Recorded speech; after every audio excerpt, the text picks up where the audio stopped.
ऐसा है कि ओबीसी हिंदुस्तान का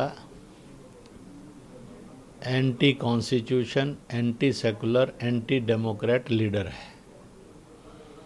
वो केवल मुसलमानों के नाम पर एक राजनीति करता है कि उनको कैसे बांटा जाए, भड़काया जाए और लड़वाया जाए। अभी तक के इतिहास में इसके अतिरिक्त उनका कोई और रोल नहीं है। मैं खुदा से दुआ करूंगा कि उनको सद्बुद्धि दे।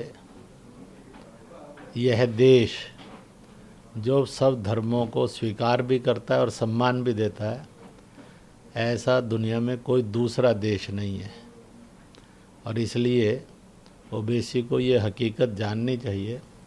उत्तर प्रदेश के मुसलमान ये समझ गए हैं, one more exploiter of their votes वो इस चुनाव के अंदर एंटर कर गया है।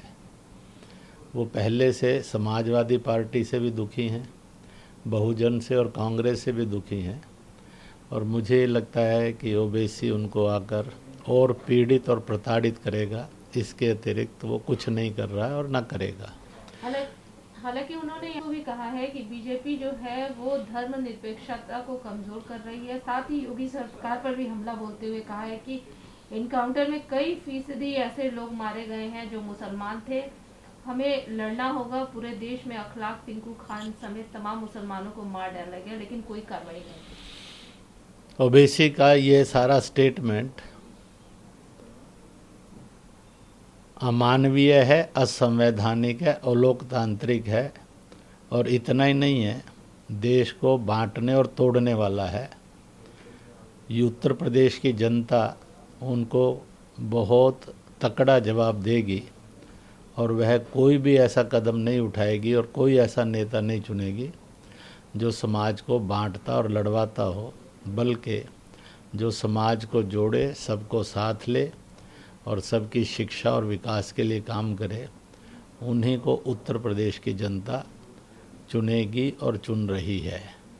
उत्तर मंदिर की तो टेंपल के जो ट्रस्ट है उनके सोर्स के आधार पर अयोध्या में राम मंदिर का जो अब मंदिर जो है वो दर्शन के लिए श्रद्धालुओं के लिए 2023 के अंत तक खुलने की संभावना है। क्या कुछ कहना चाहिए? ऐसा है कि उन्होंने अपना कार्यक्रम घोषित किया हुआ है, everybody should faith and believe on that, क्योंकि वह लोग पूरी तरह से समर्पित हैं और पूरी तरह से इस बात के लिए कटिबद्ध भी हैं, क्योंकि यह उनका कोई एजेंडा नहीं है, यह उनकी आस्था थी, आस्था है और आस्था ही रहेगी। जिनका यह एजेंडा है उनके मन में भेद हो सकता है और प्रश्न हो सकते हैं। जिनकी यह आस्थाएं हैं उनके मन में ना भेद है ना प्रश्न है।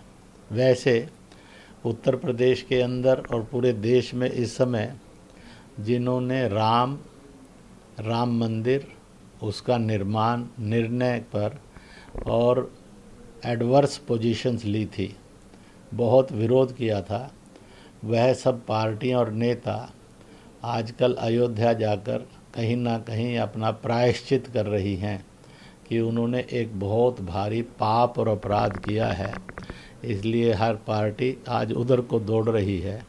उनको लगता है कि अगर उनके पाप और अपराध क्षमा नहीं हुए तो जनता यहाँ भी सबक सिखाएगी और यमराज जी ऊपर भी उनको सबक ही देंगे। अगर बात की जाए तो प्रधानमंत्री नरेंद्र मोदी जी ने आज शेयर किया था और उन्होंने सभी जो मेंबर्स हैं उनका धन्यवाद दिया। इसमें जो महत्वपूर्ण बात एक और भी है कि इसमें व्लादिमीर पुतिन जी उन्होंने कहा कि अफगानिस्तान को लेकर बयान दिया है कि अफगानिस्तान अपने पड़ोसी जो देश है उसके लिए खतरा उनको नहीं बनना चाहिए। आतंकवाद और ड्रग स्मगलिंग का अड्डा बनने की आशंका भी उन्होंने जाहिर की और उन्होंने आगे ये भी कहा कि अफगानिस्तान से अमेरिकी सेना और उसके सहयोगियों की वापसी ने एक नया संकट पैदा कर दिया है। ऐसा है कि हर देश अपने इंटरनेशनल पॉलिटिक्स कर रहा है, परंतु सर्वसम्मत मत सबका ये है, किसी भी प्रकार की हिंसा के द्वारा, क्रूरता और कट्टरता के द्वारा कोई भी देश में किसी भी प्रकार की अराजकता निर्माण करके सत्ता का आना, यह मानवता, लोकतंत्र और सर्वधर्म संभाव के लिए हानिकारक था, है और रहेगा। इसलिए पूरे विश्व को मैं ये कहूँगा हिंसा के मार्ग से सत्ता को हथियाना, रक्तपात के मार्ग से सत्ता पर काबिज होना, इसको रोकने के लिए सब ने मिलकर कदम उठाने चाहिए। इस पर पॉलिटिक्स करने की बजाय वसुदेव कुटुंबकम, पूरा विश्व हम एक जगत हैं और एक मानव और मानवता के रूप हैं, इस रूप में ही व्यवहार करना चाहिए।